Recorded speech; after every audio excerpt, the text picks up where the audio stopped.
Good morning, everybody. This is Jeff J. Brown, China Rising Radio, Sinoland in Shenzhen, just south of the Tropic of Cancer.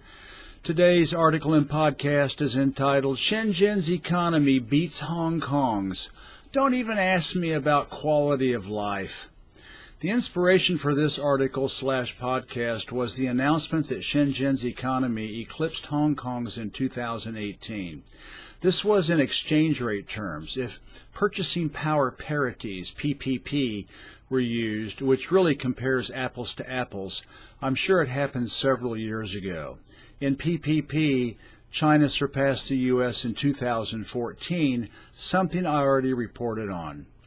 Then again, since I'm in Guangdong province, maybe I should say comparing durians to durians.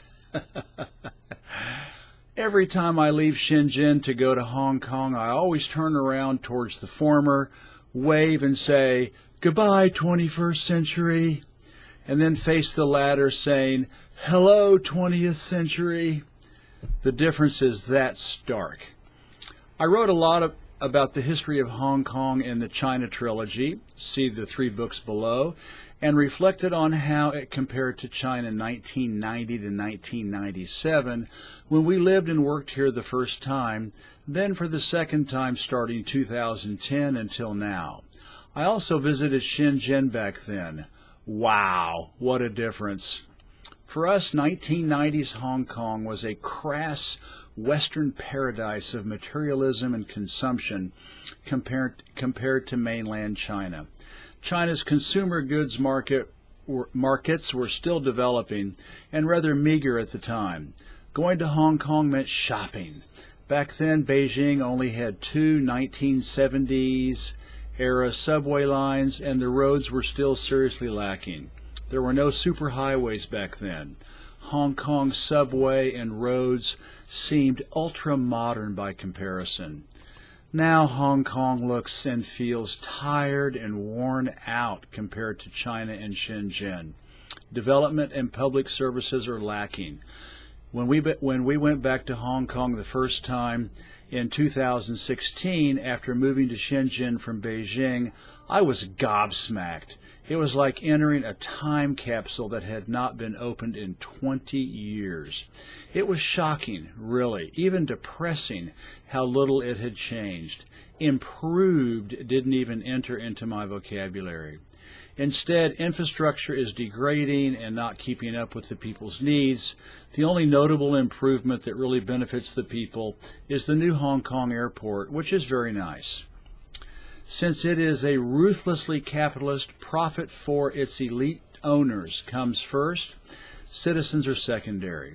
The Hong Kong Municipal Museum costs money to get into, whereas in China, metropolitan and provincial museums have been free everywhere I have traveled.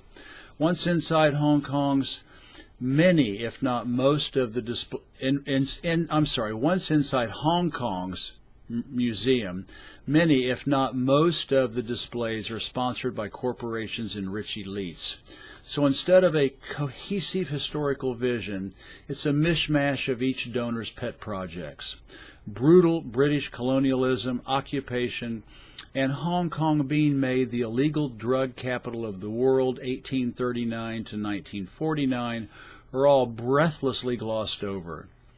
Shenzhen runs circles around Hong Kong in terms of public services, infrastructure, quality of life, amenities, and eye appeal. Yes, there is Lantau Island in Hong Kong, which is a wonderful nature park, and some of Hong Kong Island is dedicated to green areas. But Kowloon in the mainland part is a concrete jungle. North of that, the New Territories, abbreviated NT, were never developed properly, since with its capitalist make money now or forget it culture of greed, the 10 families that own Hong Kong lock, stock, and barrel left it to languish. Unless you live near one of the stations, you need a car to live in New Territories, or be prepared to walk a long way to only 2 metro lines, one heading to Shenzhen. Given the fact that it has around 12 to 15 million inhabitants, unofficially up to 20 million, but I doubt it, Shenzhen has very few traffic jams because it is so well designed by China's savvy urban planners. Flower gardens grace thousands of tree-lined streets and even bedeck pedestrian overpasses and cloverleaf exchanges.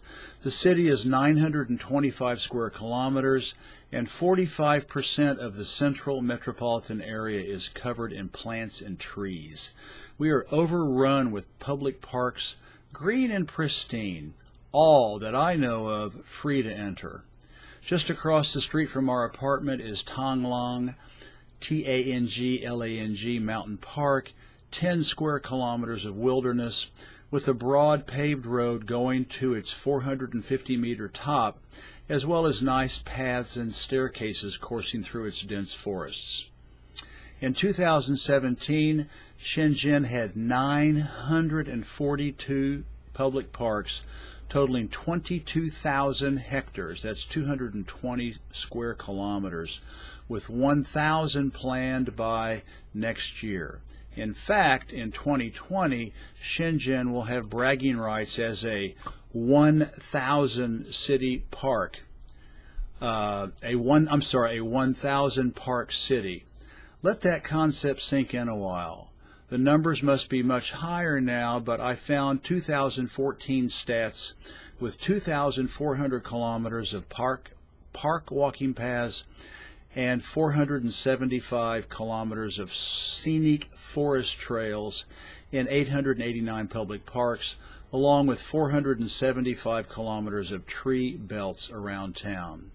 Shenzhen has 16,000 electric buses, around 1,000 bus lines, 60 to 80,000 taxis, a fabulous street and road system, 6 huge railroad stations, 8 extensive metro lines, with several more being built simultaneously, and a ferry/cruise liner port designed to look like a manta ray jumping into the ocean.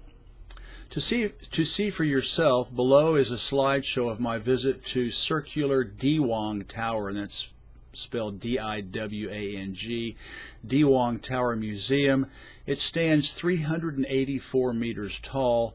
One interesting display there was a wax figurine setting of Deng Xiaoping and Margaret Thatcher, showing their negotiations together to return Hong Kong to the People's Republic. Deng definitely got the better deal. In any case, everything you see did not exist before 1978. Nothing except farmland, a small traditional fishing port, and a few thousand people. No capitalist economy could ever dream of developing a city like Shenzhen from the ground up, planned and projected by the government. Only a communist, socialist country like China can. This is Jeff J. Brown, China Rising, Radio Sinoland, signing out. Please go to the donate button at the top of the article on the website and make a donation. Thank you.